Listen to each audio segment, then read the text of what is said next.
A blessed and wonderful day to everyone. Welcome to our daily podcast, Hope and Strength for the Journey.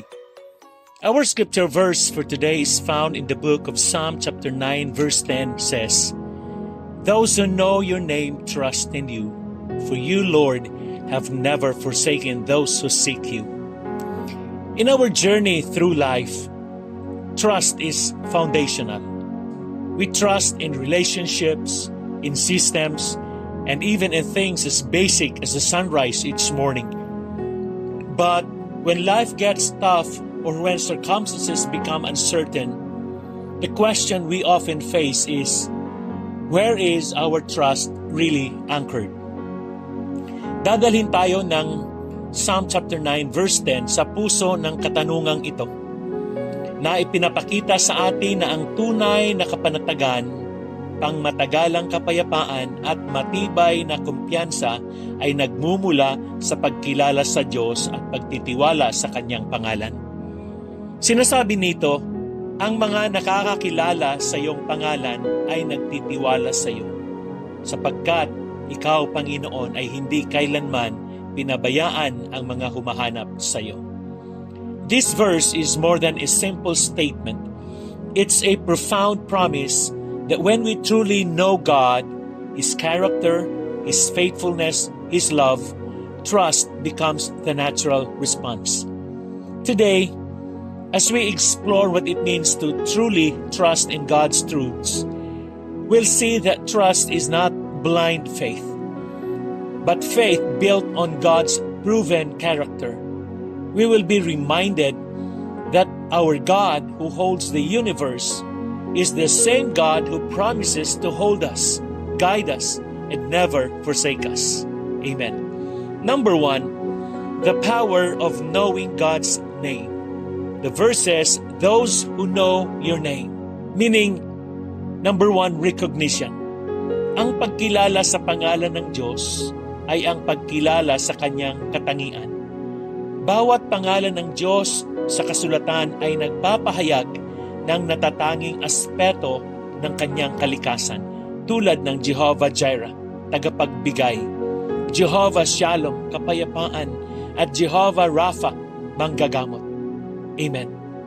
Number 2, reverence. Knowing God's name should lead us to a deep reverence and awe. Our trust is not in a vague deity, but in the God who has shown Himself to be faithful. Amen. At ang pangatlo po, relationship. Knowing God's name points to a personal relationship. To know God is more than knowing about Him. It's knowing Him intimately. Praise God. And number 2, the promise of trusting in God. The verse continues, trust in you. Meaning, number 1, confidence.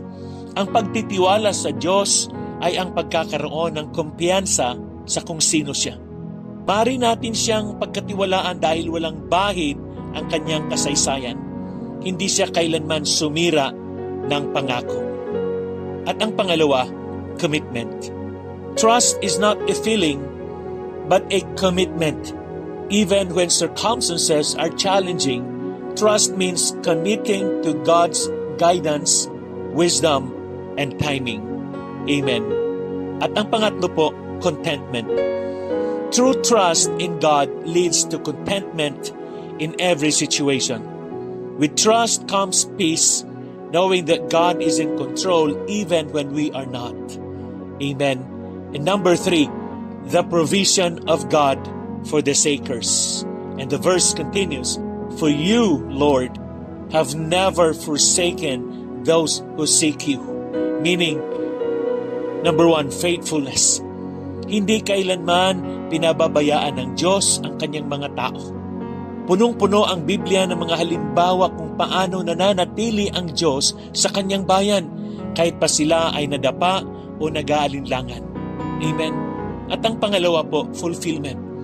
God fulfills His promises to those who seek Him. He promises to provide, guide, and protect us in all circumstances. Amen? At ang pangatlo po, fellowship. Seeking God means spending time in His presence. And His presence is where we find peace, strength, and comfort. God is always near to those who earnestly seek Him. Amen. And as I wind up, Psalm chapter 9 verse 10 reminds us that those who know God's name can place their trust in Him, knowing He will never leave or forsake them. This psalm is an invitation to know God deeply, trust Him wholeheartedly, and seek Him consistently. Let us be encouraged to walk in trust, resting in God's faithfulness and provision, confident in His love. Amen. Let us look to God in prayer. Dear Lord, we come to You with a heart full of trust and hope. Help us to know You more deeply, to understand Your name and Your character. Strengthen our faith so that we may always put our confidence in You, for You are faithful and true.